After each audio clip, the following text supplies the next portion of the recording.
तो गुरु लोग, रामचरण की मूवी गेम चेंजर रिलीज हो चुकी है और क्या ये मूवी अपने नाम की तरह ही गेम चेंज कर पाई है? जी बिल्कुल भी नहीं।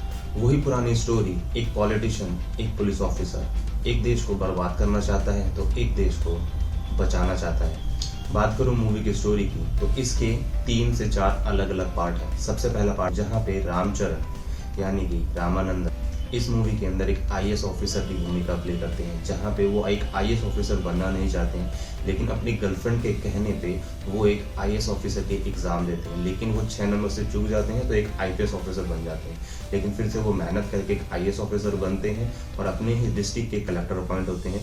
उसके बाद वो अपनी गर्लफ्रेंड को ढूंढते हैं, जहाँ पे उनकी गर्लफ्रेंड डॉक्टर बन चुकी है और एक हॉस्पिटल चला रही है, जहाँ पे वो अपनी सगी माँ से पहली बार मिलते हैं। अब बात करते हैं इस मूवी के दूसरे प्लॉट की। इस मूवी के अंदर 2 विलन हैं। सबसे पहले हैं सीएम सत्यमूर्ति और दूसरे उन्हीं के बेटे मोपी देव। जहां मोपी देव अपने ही बाप को मार के सीएम की कुर्सी हासिल करना चाहते हैं, तो वहीं दूसरी तरफ सत्यमूर्ति इन सारी चीजों को छोड़ के एक अच्छे नेता के रूप में जनता के लिए काम करना चाहते हैं। जहाँ पे सत्यमूर्ति के बेटे मोपी देव इस चीज से बिल्कुल भी खुश नहीं होते हैं और अपने बाप को मारने के लिए प्लान करते रहते हैं कि किस तरीके से उसको मार के मैं सीएम पद हासिल कर सकूं। अब इस मूवी में ये भी जानना बहुत ज़्यादा ज़रूरी है कि आखिर सत्यमूर्ति जो पहले से ही करप्ट नेता हैं वो अच्छे इंसान बनने का क्यों सोच रहे हैं, तो इसको जानने के लिए मूवी के थोड़ा पास्ट में जाना पड़ेगा। बात करें रामानंदन की तो रामानंदन जिस फैमिली के साथ अभी रहते हैं वो उसकी असली फैमिली नहीं है। रामानंदन के पिता थे अपन्ना, जो अपनी फैमिली के साथ उसी डिस्ट्रिक्ट में रह रहे थे, जहाँ पे वो लोग बागों के हक के लिए लड़ते थे। तो इसी के चलते वहाँ के लोग बागों ने ये देखा कि अपन्ना एक अच्छे लीडर बन सकते हैं और हमें अपन्ना के साथ मिलकर एक पार्टी स्टार्ट करनी चाहिए जो लोगों के हक के लिए लड़ सके और उनको उनका हक दिला सके, जिसमें अपन्ना को नेता के रूप में चुना जाता है। लेकिन बात करें अपन्ना की तो अपन्ना को बोलने में दिक्कत होती थी, यानी कि वो बात करते समय हकलाते। तो अपन्ना पहले इस पार्टी के बिल्कुल खिलाफ थे, लेकिन गांव के लोगों का जोर देने के बाद वो इस पार्टी के लिए हाँ कर देते हैं और नेता बनने के लिए तैयार हो जाते हैं। लेकिन जब भी पार्टी की सभा होती थी तो अपन्ना बात करने में बहुत हिचकिचाते थे, क्योंकि उनके हकलेपन से वो सही तरीके से बात नहीं कर सकते थे।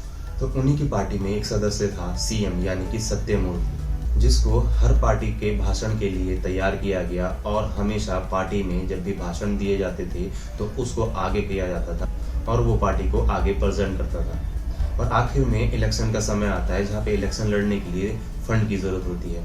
तो अपन्ना ने जिन बिजनेसमैन को अपने स्टेट के अंदर इलीगल चीजें करने से रोका था, दूसरे लोगों का हक मारने से रोका था, उसी के पार्टी के सदस्य यानी कि सत्यमूर्ति उनके पास जाके मदद मांगते हैं। लेकिन इस बात से अनजान अपन्ना पार्टी की भलाई के लिए कार्य करते रहते हैं। लेकिन जब अपन्ना को ये चीज पता पड़ती है कि जिन चीजों को हमने रोका है लोगों की मदद करने के लिए, हमारे पार्टी के वही सदस्य उन्हीं लोगों के पास जाके पैसे मांग रहे हैं ताकि हम इलेक्शन जीत पाए, तब सत्यमूर्ति और अपन्ना के बीच में इस चीज के लिए बात होती है। तो जहाँ पे सत्यमूर्ति साफ कहते हैं कि इलेक्शन जीतने के लिए पैसों की बहुत ज़्यादा ज़रूरत होती है, अगर पैसे नहीं होंगे तो हम किसी भी तरीके से प्रचार नहीं कर पाएंगे और इस इलेक्शन को जीत नहीं पाएंगे, तब हम लोगों के लिए कोई अच्छा काम कर ही नहीं पाएंगे। जहाँ दूसरी तरफ अपन्ना इस चीज़ को सिरे से नकार देते हैं और बोलते हैं कि अगर इस तरीके से ही पार्टी चलानी है और उन्हीं लोगों से पैसे लेने हैं जिन लोगों को हमने खुद मना किया है दूसरे लोगों को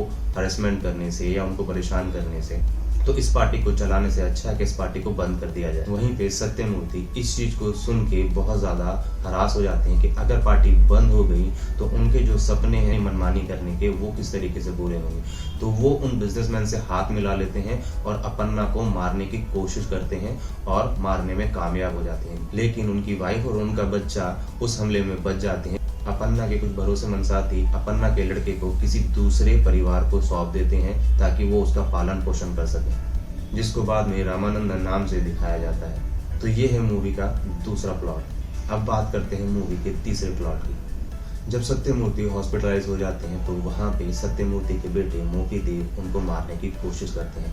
पहले अटेम्प्ट में सत्यमूर्ति बच जाते हैं, लेकिन दूसरे अटेम्प्ट में मोपी देव अपने ही पिता सत्यमूर्ति यानी कि सीएम को मार देते हैं और सीएम बनने के लिए पार्टी में अपनी दावेदारी सिद्ध कर देते हैं। लेकिन कहानी के अंदर चेंज तब आता है जब ये पता पड़ता है कि सीएम सत्यमूर्ति मरने से पहले एक वीडियो बना के दे गए हैं और वो वीडियो पब्लिकली वायरल हो गई है। और उस मूवी के अंदर सत्यमूर्ति ने ये साफ कहा है, अगर कोई स्टेट का सीएम बनेगा तो वो रामानंदन होंगे, ना कि उनका बेटा मोपी देव।